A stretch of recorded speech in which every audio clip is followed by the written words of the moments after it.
Well, joining us now to discuss the Trump agenda, whether the latest Republican maneuvers will lead to a full repeal of Obamacare and what we can expect, Congressman Dave Brat, a member of the Freedom Caucus. He also serves on the House Budget Committee. Congressman, good to have you with us. And suddenly, we're talking about the repeal of Obamacare. It's been 3 or 4 days now. Yep. Why not? Yeah, no, you got it right. There's been a lot of disinformation up there. A lot of people have been throwing darts at this group or the other group, and that's not the issue. The issue is the polling on the bill wasn't that great, right? It was something in the 17 favorable. We got to do better than that for our president, right? We want to give him a winner bill. And so I think there's a room to compromise, as Milton Friedman would have said 50 years ago. When you're doing policy, aim at the target. So you have pre-existing conditions. The House Freedom Caucus is in favor of that. There's been misinformation on that. We need to solve that problem over here. And then what we insist on is the insurance regulations. We have to take care of that. Right now, Obamacare is in a death spiral over that issue. So we can't replicate that. We have to let the insurance companies go back to the private sector and have free market principles working so we don't distort insurance for 300 million people. You know what's really funny, Congressman, is talking about free market principles when we're talking about government setting the boundaries for a corporate enterprise like an insurance company. I mean, we got to be honest about what we're doing here. We're setting forward incentives and boundaries for free market enterprise, but it's not going to be a free market. It hasn't been. The issues of tax credits and whether or not we're going to permit a subsidy by whatever name, whether we're going to have a metric by which we can judge that premiums are actually going down, that cost of health care is measured in its gain because it will appreciate, and whether or not health care will actually be better as a result, because that question has never been asked within the certainly within the architecture of Obamacare itself, has it? Right. No, you're right. And so that's right. And so they're saying we're not compromising. You got a free market economist going along with a federal structure and all the problems you just enumerated. And then we say this group can't get to yes.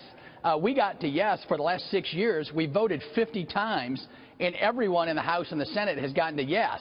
And so now you see there's been a little bait and switch, and now the Senate is coming true. Today there's some reporting out that some of the Republican senators are saying they don't even want to get rid of Obamacare on the record. They're saying there's a binary choice between Obamacare don't say and that. single Don't payer. use that Ryan word again. Oh, my gosh. No. A binary show, my Lord. Yeah, no, I know. And so that, you know, the BS is piling up when you hear that word. It's piling up. And so in the end, I think we're going to end up coming back to saying, hey, what is it we all ran on and voted on 50 times, right? If the Senate is going to say we can't get rid of Obamacare, and then our leadership, they need to be transparent and tell us what's the Senate realistically going to be able to deliver, right? Because we just were asked to walk the plank on a bill that many of us did not believe in, right? Well, so we're willing to compromise. Nobody should have to walk the plank. I mean, first of all, that bill should have been you know, I love some of the language that some used, perfect is the enemy of the good, as if the perfect were the goal and that the bill itself was good. It was awful. It was a disaster and would have remained so or gotten even worse had it been passed and then moved over to the Senate, because, you know, Lord knows what would happen to it. So I give you credit, and you're defending to me a process that requires, at least in my instance, and I believe in the minds of most of the audience of this broadcast, no defense at all. You guys are bringing reason, analysis, and principle to a debate on public policy.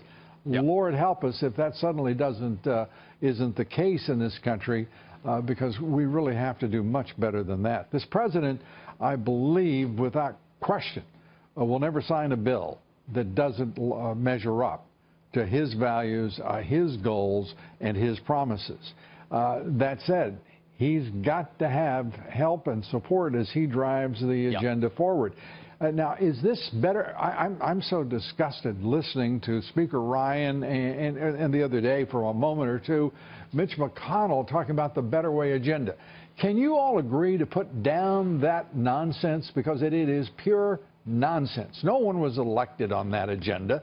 Only the President of the United States and the Vice President were elected by the nation.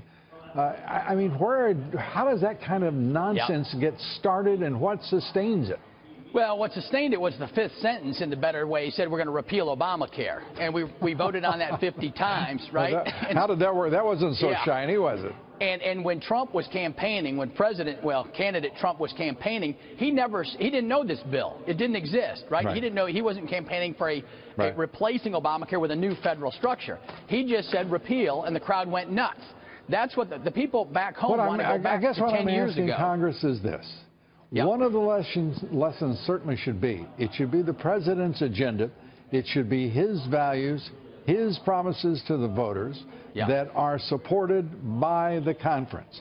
If people get very far astray from that, there is no way. And by the way, I know your speaker and much of your leadership thinks better way is just a grand idea. Until everybody understands that has been supplanted by the President of the United States, I don't believe there's a chance of moving tax reform. I don't believe there's a chance in the world of moving the repeal and replacement of Obamacare. You guys have got to come together behind this president, don't you think? Yeah, and he had two major principles, right? Number one is the forgotten man. And the forgotten man back home, we cannot have a bill where prices rise for that forgotten man by 15 to 20% up to 2020. And the second and by the way, the president made it clear he wants premiums going down. He wants prices down.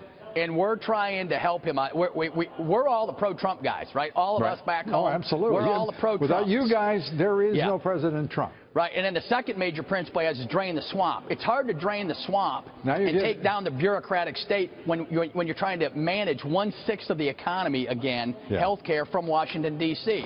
And so you teed it up, and then going forward, it looks like his wall funding may be in jeopardy also. We're hearing about deals with the Democrats today for the CR. You guys have got to be tougher, smarter, and more committed than that.